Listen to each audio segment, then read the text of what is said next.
Long ago, in a land of kings and elephants, there lived a powerful man. His name was Shah Jahan. He was the fifth emperor of the Mughal Empire. He ruled over millions of people. He had gold, he had armies, he had palaces, but none of these things made him as happy as one person. Her name was Arjumand Banu Begum. She was a girl from a noble family. She was young, beautiful, and very smart. Shah Jahan first saw her in a royal market when he was just a young prince. She was selling silk and glass beads at a small shop. He looked at her, and something changed inside him. His heart stopped for a moment. Then it beat faster. He went home and could not stop thinking about her. He told his father he wanted to marry her. His father agreed, but in those times, royal families had many rules. Shah Jahan had to wait 5 long years before they could finally marry. In the year 1612, they became husband and wife. Shah Jahan gave her a new name, Mumtaz Mahal. This name means the jewel of the palace, and that is exactly what she was to him, his most precious jewel. Shah Jahan had other wives, as was common for emperors of his time, but Mumtaz Mahal was different. She was his best friend. She was his advisor. She sat beside him when he made important decisions. She traveled with him when he went to war. She never stayed behind in the palace while he went away. She was always with him. The people of the empire also loved her. She was kind to the poor. She helped women who had no husbands. She gave money to people who were sick and hungry. Everyone who met her said the same thing. She had a warm heart and a gentle smile. For 19 years they were together. They had 14 children. Their life was full and busy and loud and wonderful. Shah Jahan thought this happiness would never end. But happiness, like all things in this world, does not last forever. In the year 1631, Shah Jahan was fighting a war in the south of India, in a place called Burhanpur. Mumtaz Mahal, as always, was with him. She was going to have their 14th child. The birth was long and very difficult. On the night of June 17th, their baby girl was born. The child was healthy and alive, but Mumtaz Mahal was not well. She was very weak. The doctors tried everything they could. Shah Jahan sat beside her and held her hand and refused to leave. She looked at him with tired eyes.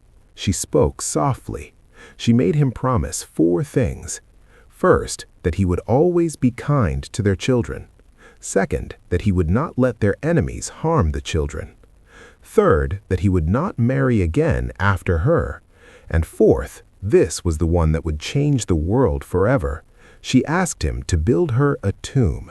Not a small tomb, not a simple tomb. She asked him to build something the world had never seen before, something so beautiful that people would remember her name until the end of time. Shah Jahan promised. He promised everything. And then Mumtaz Mahal closed her eyes and did not open them again. She was 38 years old. When the emperor heard that she was gone, something inside him broke. He did not come out of his room for 8 days. He did not eat, he did not sleep, he did not speak. The servants stood outside his door and listened. Sometimes they heard him crying. Sometimes they heard only silence, which was worse. When he finally came out, the people who saw him were shocked. His black hair had turned white. His back was bent. He looked like an old man. He was only 42 years old. The whole empire went into mourning. Music was forbidden for 2 years. There were no celebrations, no festivals, no dancing. The color of joy disappeared from the court of Shah Jahan. But inside the emperor, something else was growing. Something quiet and strong and determined. A promise. He had made a promise to the woman he loved, and he would keep it, no matter what it cost, no matter how long it took. He would build her the most beautiful tomb in all of human history. He would build the Taj Mahal. Shah Jahan called the best architects in the world to his court. He sent letters to Persia, to Turkey, to Central Asia, to every corner of the known world. He wanted the greatest minds. He wanted people who could turn his dream into stone. The chief architect, some historians believe, was a man named Ustad Ahmad Lahori. Others say there were many architects from many countries working together. Nobody knows the exact truth. But what we do know is that the plan they made was extraordinary. The emperor chose a location on the bank of the Yamuna River in Agra. The land was flat. The river was wide and calm. The sky above it was enormous and open. It was the perfect place. The work began in 1632, just 1 year after Mumtaz Mahal died. And it did not stop for 22 years. 20,000 workers came to Agra. They came from all over India, from Persia, from Turkey, from Baghdad. There were stonecutters and calligraphers, architects and painters, jewel workers and gardeners. The site was like a small city of its own. Every day, thousands of people worked from sunrise to sunset. The main material was white marble. This marble came from a place called Makrana in Rajasthan, more than 200 kilometers away. Every single block of marble had to be cut by hand, loaded onto carts pulled by elephants and oxen, and slowly carried all the way to Agra. This alone was an enormous task. But the marble was only the beginning. Precious stones were brought from every corner of the world to decorate the walls. Jade came from China. Crystal came from China too. Turquoise came from Tibet. Lapis lazuli, a deep royal blue stone, came from Afghanistan. Sapphires came from Sri Lanka. Carnelian came from Arabia. In total, 28 different types of precious and semi-precious stones were used. Skilled workers cut these stones into tiny pieces and placed them into the white marble in beautiful flower and vine patterns.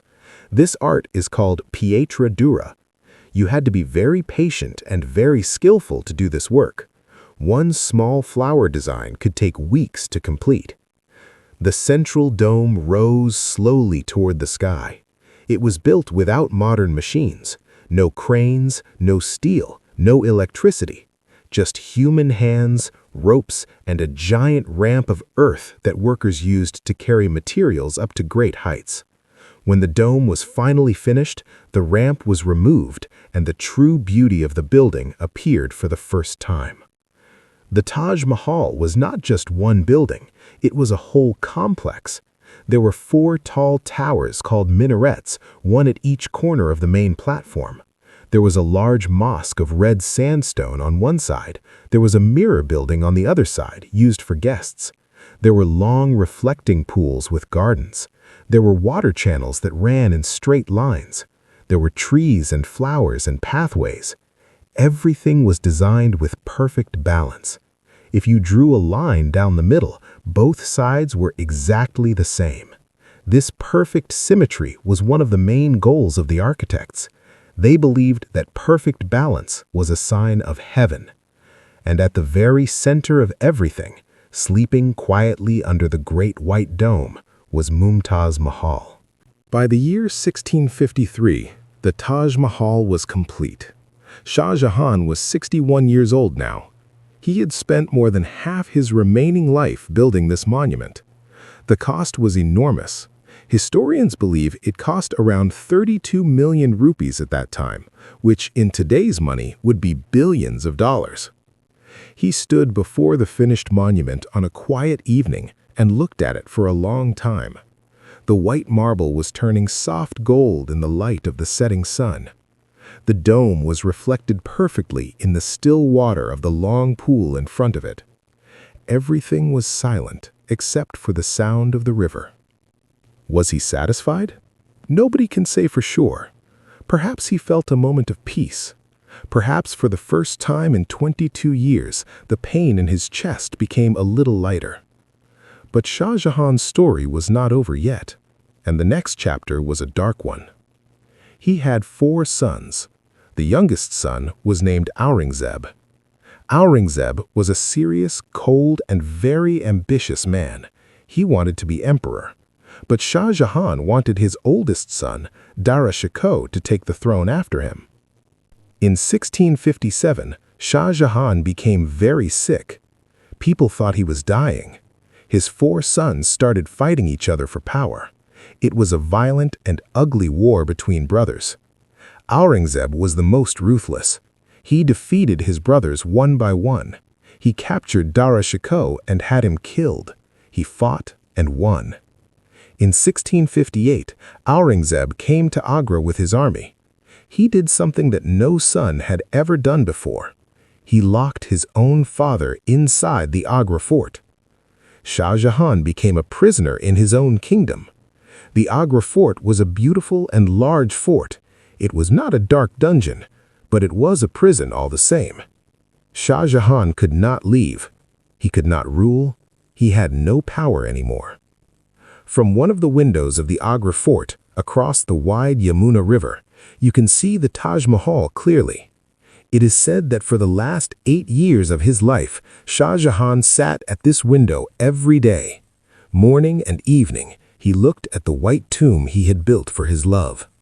Sometimes his daughter Jahanara sat with him and held his hand.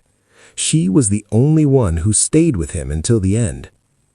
He could not visit the Taj Mahal.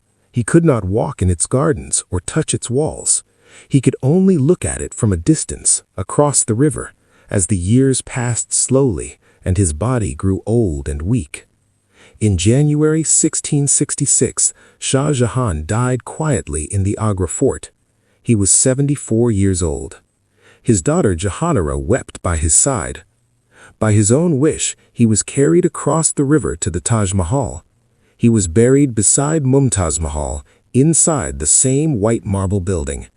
Their 2 tombs lie next to each other under the Great Dome, surrounded by the precious stones of 28 countries in the building that took 22 years and 20,000 hands to build. The man who had everything, power, gold, armies, palaces, wanted only one thing in the end: to be beside the woman he loved. Centuries passed. Empires fell. Kings were forgotten. But the Taj Mahal remained. In the 1700s, the Mughal Empire began to fall apart. New powers fought over India. The Maratha Empire attacked Agra. Later, the British East India Company arrived and slowly took control of the country. During these troubled times, the Taj Mahal was sometimes neglected. Some of its precious stones were removed by soldiers. Parts of the gardens dried up. The buildings around it were used as military camps. It is said that a British governor-general in the early 1800s once made a plan to destroy the Taj Mahal and sell the marble pieces in London. Fortunately, this terrible plan was never carried out. Perhaps even the hardest heart could not look at such beauty and raise a hammer against it. In 1857, the British took full control of India. And interestingly, it was partly the British who began to restore and care for the Taj Mahal. Lord Curzon, the British Viceroy of India in the early 1900s, spent a great deal of money on restoring the monument. The gardens were replanted, the reflecting pools were cleaned, the buildings were repaired. When India gained independence in 1947, the Taj Mahal became a symbol of the new nation. It appeared on postcards, on money, in films and in poems. Every leader who visited India was taken to see it. Every foreign president and queen stood before it and fell silent, lost in its beauty. In 1983, the United Nations recognized the Taj Mahal as a UNESCO World Heritage Site. This means it is considered one of the most important and precious places on Earth. It belongs not just to India, but to all of humanity. Today, the Taj Mahal receives between 6 and 8 million visitors every year. They come from every country in the world. They come in the early morning, when the marble is cool and the light is soft and pink. They come at noon, when the sun makes the dome shine like a star. They come at sunset, when the white turns to gold and then to orange, and then to pale violet. And some come at night, when a full moon hangs over the dome, and the whole monument glows with a soft, ghostly light that makes people feel as if time has stopped. Many of these visitors are couples. They hold hands in front of the reflecting pool. They take photographs. They feel something, a feeling they cannot quite explain, a warmth, a sadness, a sense of something bigger than themselves. That feeling has a name. It is the feeling of love that was so strong it could not die with the people who felt it. It found its way into stone and marble and precious gems. It found its way into the curve of a dome and the line of a minaret and the silence of a garden. And there it stayed, waiting for the world to come and find it. Shah Jahan is gone. Mumtaz Mahal is gone. The Mughal Empire is gone. But the promise that a husband made to his dying wife, the promise to build something so beautiful the world would never forget her name, that promise still stands. White, perfect, eternal.